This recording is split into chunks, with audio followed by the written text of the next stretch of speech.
Bueno, la sabiduría popular ha hecho suya una máxima que dice que el hombre es el único animal, seguro que se lo saben, no se lo sabe, por favor, que tropieza en la misma piedra 2 veces, ¿no? Y es que cometer errores es una parte normal en la vida de todo el mundo. Pero, ¿por qué la mayoría de nosotros seguimos repitiendo los mismos errores una y otra vez, a pesar de que nos han enseñado de que debemos aprovechar esos errores, aprender de ellos para no volver a repetirlos y así poder conseguir superarnos? En un mundo perfecto, aunque si fuera tan perfecto no cometeríamos errores, pero en un mundo perfecto, vamos a ponernos en esa hipótesis, donde las equivocaciones sirvieran como una manera de hacernos crecer y mejorar, pues podríamos superar esta tendencia a revolcarnos una y otra vez en el mismo charco, ¿no? Porque parece que no nos gusta otro, siempre vamos al mismo charco, una y otra vez, a revolcarnos en el fango que ya conocemos. Pero todos sabemos por experiencia propia que esto en el mundo real no ocurre. Si fuera un hipotético mundo perfecto, pues no cometeríamos otra vez el mismo error. Pero como no lo es, volvemos una y otra vez a lo mismo. No aprendemos de nuestros errores tal y como deberíamos. A veces sí, a veces tocamos la plancha caliente y ya sabemos que ahí no tenemos que poner la mano. Pero hay otros errores más graves a los que recurrimos. A veces caemos en este círculo vicioso, ¿no? Y cuando hacemos algo que sabemos que no está bien, lo que pasa es que nos sentimos culpables, sin llegar a arrepentirnos del todo, nos sentimos culpables, pero volvemos a caer, porque no ha habido un arrepentimiento de verdad, ¿no? Y es por esto que muchos cristianos viven con un pie en los caminos de Dios y otro pie en el mundo, y no acaban de estar seguros del todo de si quieren o no seguir a Cristo. Y esto, por desgracia, pasa, y pasa más de lo que debería. Pasa con nosotros hoy en día, pero también pasaba con el pueblo de Israel hace miles de años. Ellos no solamente tropezaban una y otra vez con la misma piedra, sino que además le cogían un cariño que la que tenían para ellos. Siempre tropezaban con la misma piedra. Y es que los israelitas tenían la tendencia a caer en la adoración a los ídolos y a los dioses de los pueblos con los que convivían, que no eran su propio Dios. Abandonaban al Dios de Israel total o parcialmente, porque algunos estaban ahí como que no se decidían, y lo abandonaban para presentar sacrificios y ofrendas a los ídolos paganos. Sus oraciones iban dirigidas al Dios de ellos en vez de al Dios propio de su pueblo. En el libro de Reyes encontramos cómo el rey David había reunido a todas las tribus en un solo reino, que el reino ya estaba formado cuando David fue rey, pero él consiguió mantener esa unidad y todo el pueblo adoraba a un único Dios. Después del rey David, pues vinieron muchos reyes, pero ninguno de ellos estuvo a la altura. Es más, lo que hicieron fue llevar a la nación a una decadencia espiritual y finalmente a la ruina. Como consecuencia de este mal gobierno de los reyes, Israel se divide en 2 reinos, al norte Israel y al sur Judá. Y Dios envía a los profetas para advertir del peligro, para que no cayeran en la corrupción, pero el pueblo no quiere escuchar. Y como consecuencia acaban siendo desterrados, arrancados de su país y son llevados a Babilonia. Y allí en el exilio pasan muchos años. Después del rey David, ¿quién vino? ¿Quién le sucedió en el trono? Pero más alto, que no les voy a morder ni lo que... Salomón. El rey Salomón era el hijo del rey David. Y Salomón empezó el hombre bien, ¿no? Pero luego empezó a casarse con muchas mujeres. No recuerdo ahora mismo cuántas eran, pero creo que era como 900 o 1000, no sé, era una barbaridad. No le bastaba con una, que tenía muchas mujeres. Y eran mujeres extranjeras, porque así hacía alianzas políticas con otros países. Entonces, por intereses también se casaba. Pero esto lo corrompió porque empezó a traer los ídolos de sus mujeres extranjeras y hacían que adoraran los demás también allí en Israel. Y aparte de esto, Salomón también introdujo de nuevo la esclavitud. El pueblo de Israel había salido de la esclavitud y él tomó de su propio pueblo para hacerlos esclavos. O sea, una decadencia total. Después del reinado de Salomón, le sucedió su hijo. Y ahí es donde se produjo la división del reino de las que les estaba hablando antes. Por un lado, al norte, Israel, estamos súper perdidos, Israel al norte y Judá al sur. Entre los dos reinos hubieron 40 reyes. 40 reyes, vale, pero solo 8 de los 40 en total, solo 8 hicieron lo bueno delante de los ojos de Dios. Los 32 restantes lo que hicieron fue promover la idolatría, alejando así al pueblo de Dios. Y en esta época, pues Dios lo que hizo, se los dije antes también, que envió profetas. Y los profetas no eran adivinos, no eran magos, no eran nada de esto, sino que eran hombres escogidos por Dios para que hablaran en su nombre. Ellos, los profetas, conocían la palabra de Dios y lo adoraban solo a Él. Por esto Dios los usaba para luchar contra la idolatría y contra la injusticia. Eran mensajeros que iban al rey directamente, ¿no? Como jefe de la nación, pero también eran mensajeros que iban al pueblo. Su mensaje no era solamente para el rey y ya está, sino para todo el pueblo. Ellos recordaban constantemente a todo el mundo que Dios era el Dios verdadero y que ellos eran el pueblo escogido por Dios para hacer luz.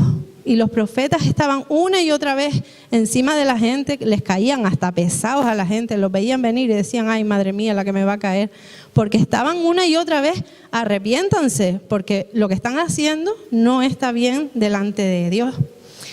Y Elías, que es del que vamos a hablar en esta tarde, era uno de los profetas más prominentes de todos los tiempos, ¿no?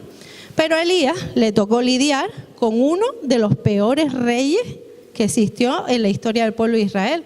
Uno de los peores porque después vinieron otros pero hasta ese momento era el peor rey que había existido. Y este rey era Acab junto con su esposa Jezabel. Acab se dejó llevar como Salomón por los caprichos de su esposa Jezabel. Y entonces introdujeron entre los dos la adoración a Baal, que era el dios de Jezabel, el dios cananeo. Era tanta la degeneración que había ya en Israel en ese punto que Elías un día se presentó delante del rey y le anunció que había estado orando, que había orado al Señor para que no cayera ni una gota de lluvia del cielo, que se cerraran los cielos y iba a haber una sequía durante unos años debido a la maldad del pueblo. Y la sequía afecta a todo. A todo. Aquí en Fuerteventura hasta hace unos años, aquí no caía ni una gota y encima no tenemos pozos ni tenemos nada. La gente de hace más tiempo sabe lo que es la escasez de agua. Pero la sequía afecta a todo, a los cultivos, al ganado, a la higiene, porque si no hay agua para beber, menos hay para uno lavarse, ¿no? También la gente se deshidrataba. Y es que si no hay lluvia, no hay cosecha. Si no hay cosecha, pues no hay comida. Y si no hay ni comida ni agua, las personas y el ganado se morían. Entonces, una sequía era como lo peor que te podía pasar como pueblo, ¿no? Y Elías, después de hacerle este gran anuncio al rey, cogió y pasó escondido un tiempo. Y Jezabel aprovechó que Elías no estaba, aunque si lo hubiese cogido también hubiese hecho lo mismo con él. En ese tiempo cogió, buscó a todos los profetas que había en el pueblo de Israel y mandó a matarlos. Ella quería acabar con todo, ella no quería saber nada de Dios, quería exterminar a todos los profetas porque no quería que nadie viniera a estarle diciendo a ella que lo que estaba haciendo estaba mal. Ella quería adorar a Baal y hacer su vida como le daba la gana. Y Elías y otros profetas pues eran un estorbo porque siempre estaban ahí arrepentidos, que lo que están haciendo está mal, que el castigo de Dios va a venir. Bueno, después de 3 años de esa sequía, el hambre y la miseria ya estaba por todos lados, ¿no? Imagínense, 3 años sin llover, se habían agotado las provisiones y cualquier resquicio de agua y de lo que pudiera haber. Y es en ese momento en que Elías pues vuelve a aparecerse ante el rey Acab. Y cuando ellos se encuentran, pues lo que hacen es culparse el uno al otro de la sequía. Acab lo acusó de ser el culpable de toda la desgracia, pero Elías le dice, no, de eso nada, a mí no me vengas a echar la culpa. Estamos así por causa de la maldad del pueblo, por causa de la idolatría y de la desobediencia. Y aquí es el punto donde vamos a centrarnos en esta tarde.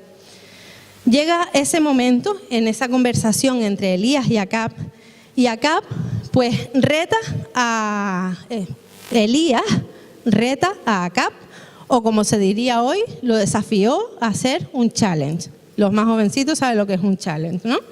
¿Saben esos retos de YouTube? A lo mejor los más mayores van a estar pescando, no saben de qué les estoy hablando, pero esos retos de YouTube en los que se tienen que comer unas judías de colores y unas saben a vómito, otras saben a ácido, otras...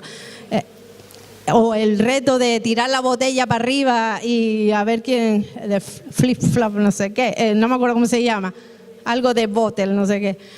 ¿Saben de lo que les estoy hablando, no? Pues eso sería un challenge. Pero Elías en esta ocasión está desafiando a un reto o a un challenge, pues algo mucho más trascendental, mucho más importante que un reto de YouTube, porque un challenge de YouTube es para entretenernos, para reírnos un rato, para pasar el tiempo, ¿no? Pero este reto que Elías estaba proponiendo era para demostrar quién era el Dios verdadero. A pesar de la sequía, de las calamidades, de la miseria, de todo lo que el pueblo estaba pasando, ellos no habían vuelto su corazón a Dios.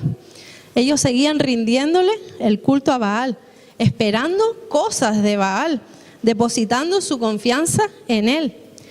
Baal era considerado el dios de la tormenta. Ellos ¿cómo se dice? Lo dibujaban, no. Lo representaban con un rayo en la mano, como aquí soy yo, el rey de la tormenta y de la fertilidad. Y aún así, aunque era el rey de la tormenta, no había podido hacer que lloviera ni una sola gota en esos 3 años. Yo me imagino cuántos sacrificios, cuántos ritos, cuántas súplicas hicieron delante de él y no ocurría nada, no pasaba nada. Y era una situación, si la vemos desde fuera, simple, ¿no? Porque solamente tenían que volver su corazón a Dios y arrepentirse de haberlo dejado de lado para irse detrás de otros dioses.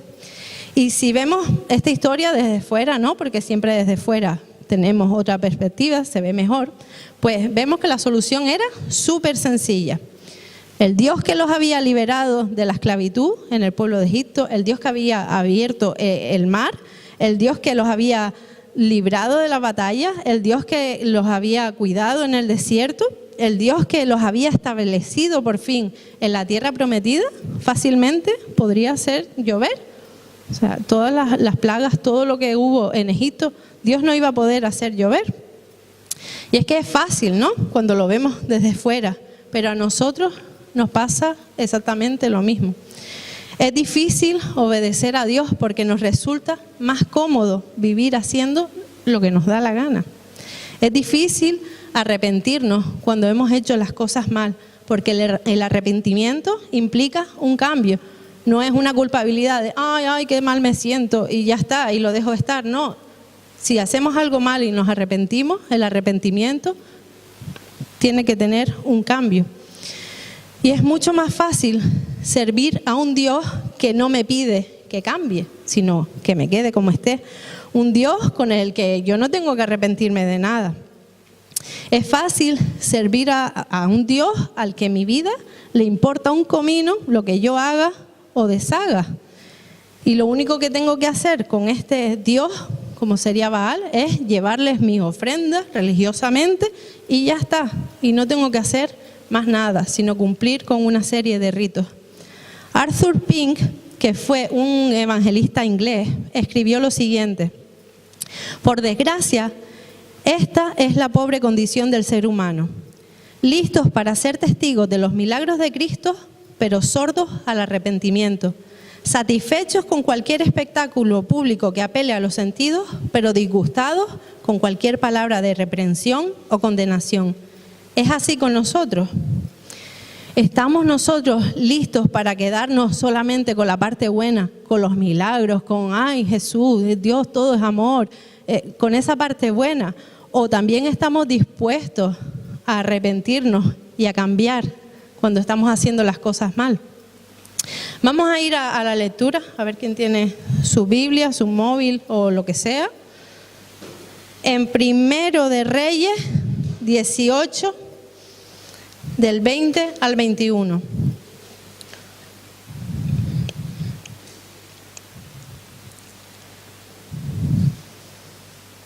Qué rápido.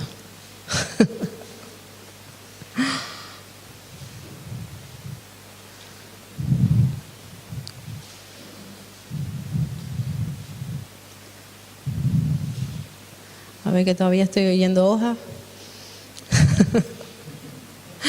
Está para adelante. Primero de Reyes 18, del 20 al 21. Vale, lo que vamos a leer es justo lo que pasa justo después de que Elías le lance el challenge a Acab, ¿no? Y el challenge era: convoca al pueblo y a los profetas de Baal, porque este asunto lo vamos a resolver hoy. Y sigue: Acab convocó a todos los hijos de Israel y reunió a los profetas en el monte Carmelo. Entonces Elías, acercándose a todo el pueblo, dijo: ¿hasta cuándo vacilaréis vosotros entre dos pensamientos? Si Jehová es Dios, seguidle; si Baal, id en pos de él. Y el pueblo no respondió palabra. Y aquí vemos cómo Elías no solamente fue y confrontó al rey de la nación, que era Acab, sino que también estaba confrontando al pueblo. Eso ya lo dijo él delante de todo el pueblo, confrontando a todos los profetas. Y aunque los líderes, los reyes en este caso, habían conducido al pueblo de Dios por un camino que no les convenía para nada, ninguna persona de las que estaban allí y de las que no estaban también, ninguna persona podía escudarse en este hecho. Y esta pregunta que lanza Elías, que dice: ¿hasta cuándo vacilaréis entre dos pensamientos? Esa pregunta que está lanzando Elías nos muestra que cada persona es responsable de su propio pecado.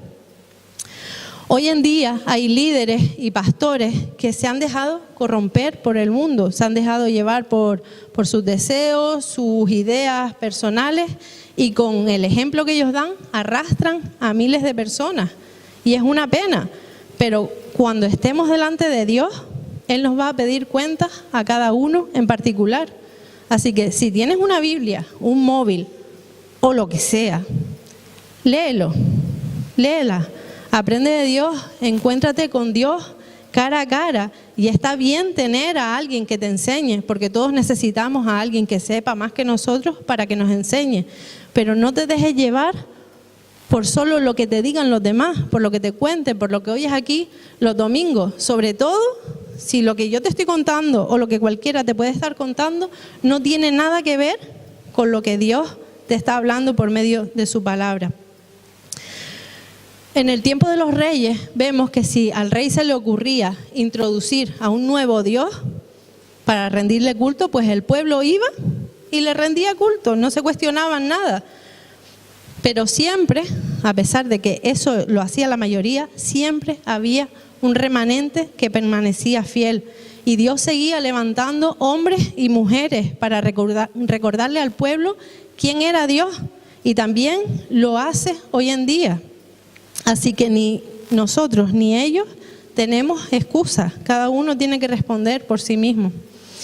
La palabra clave en esta situación que estamos viendo está en la pregunta que Elías le lanza al pueblo. Y la palabra es vacilar. Si buscamos sinónimos en el diccionario, podemos encontrar las palabras siguientes: titubear, oscilar, balancear, fluctuar. En otras versiones, no sé qué versión puedan estar leyendo ustedes, pero la palabra también puede ser claudicar o estar indeciso. Todas estas palabras pues nos dan una idea clara de cuál era la situación en la que estaba el pueblo en ese momento. No tenían un rumbo definido, no estaban comprometidos con una sola cosa al 100%, no sabían ni en qué terreno tenían los pies puestos. Y esto es una situación que afecta al pueblo de Dios particularmente. El que no camina con Dios, pues quizás en algún momento determinado, pues pueda tener dudas, pueda tener esa cosa, porque su propia conciencia lo está acusando. Pero luego, cuando pasa la crisis, cuando pasa el mal momento, siguen adelante y aquí no ha pasado nada. Es el camino que sigue la mayoría, ¿no? No se cuestionan nada. Si esto lo hace la mayoría, pues yo sigo por aquí para adelante y ya está. Y no se cuestionan más nada. Pero cuando ya hemos sido hijos de Dios y estamos en esa situación que estamos andando indecisos, vamos a vivir una vida desdichada. Porque no estamos ni aquí ni allá. Ni una cosa ni la otra. Ni pichí ni pichá, como dirían por ahí, ¿no? Y es muy difícil haber probado lo que es la vida de la mano de Dios y volver otra vez a caer en lo mismo de antes. El que anda en esta indecisión no logra olvidarse de lo que ha experimentado cerca de Dios. Y es por esto que no termina tampoco de encontrar satisfacción. En lo mismo que antes la podía encontrar, ya no puede encontrarla, pero tampoco encuentra satisfacción en tener una relación plena de comunión con Dios, porque su corazón se ha contaminado. Y esta clase de vida es la que lleva a la amargura. Y como ejemplo de ello tenemos al rey Salomón. Salomón, como les dije antes, comenzó su reinado muy bien, ¿no? Dios le preguntó, ¿qué es lo que quieres, Salomón, mi niño? Y Salomón le dijo, dame sabiduría. Y Dios le dijo, pues te voy a dar sabiduría. Y él empezó a hacer las cosas bien, construyó el templo que el padre había preparado los planos, tenía todos los materiales, tenía todo preparado, pero luego se dejó arrastrar, se dejó contaminar. Las mujeres, la idolatría, el poder lo llevaron a la ruina y a convertirse finalmente en un tirano. Él intentó caminar por los dos caminos a la misma vez, ¿no? Una pata aquí y otra allí. Y al final, en el libro de Eclesiastés, podemos ver cómo es que él se sentía. En el libro de Eclesiastés, él declara varias veces, todo es vanidad de vanidades. Dejamos a Salomón, volvemos donde estábamos, con Elías. Él se encontraba en el Monte Carmelo, ¿no? Iban a hacer, ¿el qué? Cristian y compañía que no están prestando atención. ¿Qué es lo que iban a hacer? ¡Qué poca vergüenza! Me contesta la más grande. Iban a hacer el challenge. Estaban en el Monte Carmelo. Estaba Elías, estaban los 450 profetas de Baal y estaba todo el pueblo, ¿no? Y vemos, ¿y para qué era el challenge? Para demostrar quién era el Dios verdadero. Ay, madre mía, ese café es más fuerte el próximo domingo porque esta gente está dormida. Eso no, ya ella me contestó, pero los demás no me han contestado. A ver, pues hago la pregunta otra vez. ¿De qué iba el challenge? Sí, era un desafío, pero ¿a qué lo estaba desafiando? Para saber cuál Dios era el verdadero, si era Baal o era el Dios de Israel. Estamos entonces, ¿no? Estamos. Entonces, Elías lo que está haciendo aquí es invitar al pueblo a una entrega absoluta, ya sea para un lado o para el otro. Es que no se podía, o a Baal o a Dios. Era una situación que ya no se podía sostener más en el tiempo, ¿no? Israel es desafiado a que escojan a quién servir. Y Elías usa una expresión que es muy gráfica para describir la condición en la que el pueblo se encontraba. En la Reina Valera antigua lo traduce del hebreo literal y dice: ¿por cuánto tiempo danzaréis cojeando sobre dos muletas? Así que nos imaginamos a Israel con una muleta para aquí y otra para allá, que si Baal, que si Dios, que si Baal, que si Dios, y así todo el rato con el vaivén, ¿no? Y ante la pregunta del pueblo, de Elías, el pueblo, ¿qué responde? Lo mismo que ustedes, silencio, se quedaron todos calladitos. Y Elías entonces prosigue con su discurso. Él les está diciendo que era el único profeta que había sobrevivido a la masacre que hizo Jezabel, aunque es posible que hubieran otros 100 profetas que estaban escondidos en cuevas. Pero bueno, eso no lo iba a decir Elías allí, ¿no?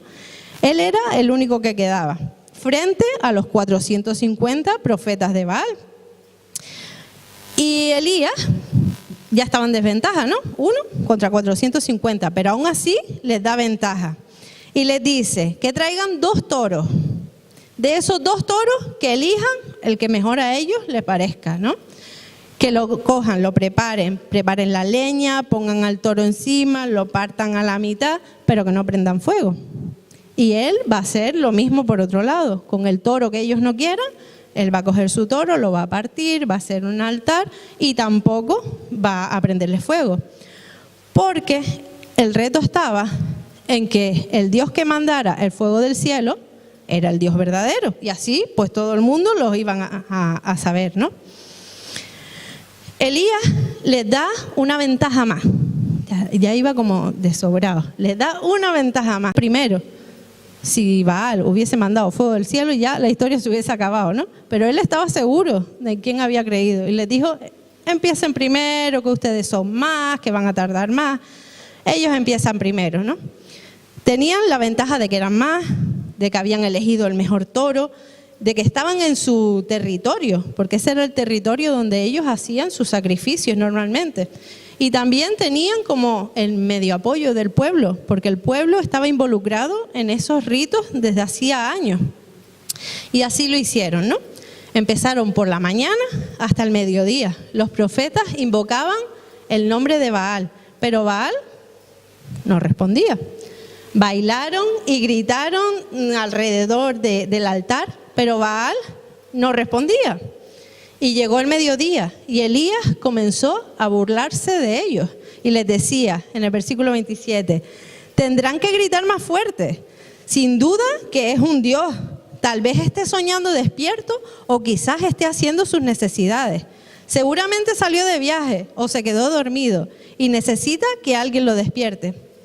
Así que los profetas de Baal ya estaban siendo troleados por Elías, pues se pusieron como más en su papel, ¿no? Empezaron a gritar más fuerte, empezaron a hacerse cortes con cuchillos, con espadas, o sea, un espectáculo que no vea. Y bailaron ahí cubiertos de sangre, gritando disparates, ya no sabían ni lo que estaban diciendo. Y se hizo la tarde y Baal no respondió. Ellos estaban invocando a su Dios fervientemente, no era por causa de ellos. O sea, ellos estaban haciendo todo lo que podían, o sea, se cortaron hasta la piel, allí había un sangrerío, pero no había respuesta porque sus oraciones estaban dirigidas a nadie. Estaban siendo dirigidas a un Dios que ellos mismos habían diseñado. Estaban totalmente entregados a una causa equivocada y ellos estaban sinceramente equivocados. Lo que hacían lo estaban haciendo de verdad. Entonces, Elías, cuando vio que pasaba el tiempo y esta gente no conseguía nada, juntó a toda la gente a su alrededor y reconstruyó, porque ya estaba allí. Me acabas de subir esto un montón. Reconstruyó un altar con las 12 piedras que estaban allí, que simbolizaba a las 12 tribus de Israel. Reconstruyó el altar y luego cavó una zanja alrededor, así en círculo. Y en esa zanja pues cabían como unos 15 litros de agua. Así que imagínense, se entretuvo allí en lo que los otros estaban haciendo locos, hizo su zanja y una zanja bastante potente, ¿no? Apiló la leña sobre el altar, igual que habían hecho los otros, cortó el toro en pedazos, lo puso encima y luego hizo algo que los profetas de Baal no habían hecho, porque nadie tampoco se los había pedido. Se puso aún más en desventaja. Cogió y mojó toda la madera, el toro, la leña, el agujero, mojó todo. Lo mojó tanto, empezó a echar agua allí, que hasta el cerco que hizo alrededor estaba lleno de agua. Y yo no sé si ustedes lo saben, porque como hoy calentamos todo en la vitro, en el microondas y eso, pero la madera mojada no prende, no prende. Hoy a lo mejor no lo sabemos porque no hacemos hoguera para calentar la comida, pero la madera mojada no prende. Y los que estaban allí lo sabían. Así que imagínense la cara de este hombre que está haciendo ahora mojando la madera. Pues después de haber hecho esto, oró al Señor pidiéndole para que enviara ese fuego para el sacrificio, para que todos pudieran ver quién era el Dios verdadero. Y en el versículo 38 nos dice: al instante el fuego del Señor cayó desde el cielo y consumió el toro, la leña, las piedras y el polvo, hasta lamió toda el agua de la zanja. Cuando la gente vio esto, todos cayeron rostro en tierra y exclamaron: el Señor, Él es Dios. Sí, el Señor es Dios. El pueblo de Israel se había portado fatal con Dios, ¿no? Y este fuego que cayó del cielo podría haber caído encima de ellos, pero no fue así.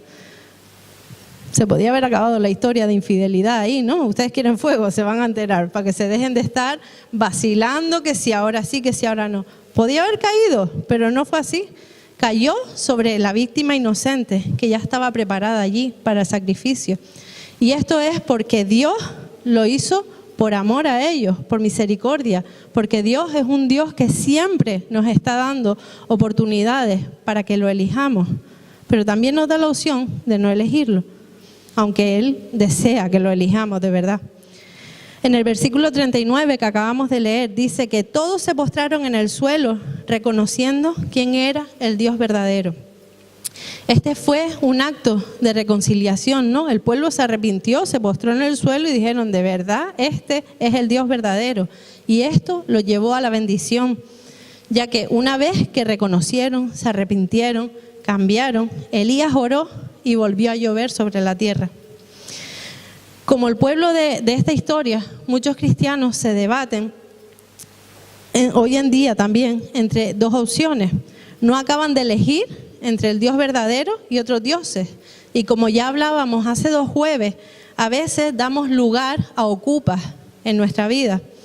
Quizás no le rendimos culto a Baal, quizás no nos vamos a una montaña a sacrificar a un toro, ni nos hacemos cortes en el cuerpo para agradar a Dios, pero sí le damos lugar, el lugar que le corresponde a Dios lo estamos dando a otras cosas. Dioses como el dinero, las redes sociales, los vicios, nuestro propio ego, nuestros planes, sigue tus sueños, sigue tu corazón. Todo lo que ocupa el lugar de Dios en nuestras vidas es un ídolo. Y ya hemos visto que nuestros pies solamente pueden estar situados a un lado del camino. O están situados al lado de Dios o están situados al lado de otros dioses, porque no es compatible. Y en la historia vemos que hay 5 tipos de personas y cómo estas personas le responden a Dios. El primer tipo son los profetas de Baal, y lo tenían súper claro, se hacían hasta cortes por su Dios, ¿no? Ellos tenían sus 2 pies plantados al lado de Baal. El segundo tipo son las personas como Acab, que tenía los 2 pies en el terreno de Baal, pero a veces se le escapaba la patilla para el lado de Dios. El tercer tipo es el pueblo, que tenía un pie aquí y otro allá. El cuarto tipo es Abdías. ¿Y quién es Abdías? ¿Se acuerdan que les dije que había 100 profetas que estaban escondidos? Pues Abdías era el mayordomo de Acab. Él había cogido a esos 100 profetas y los había escondido en 2 cuevas y los había alimentado.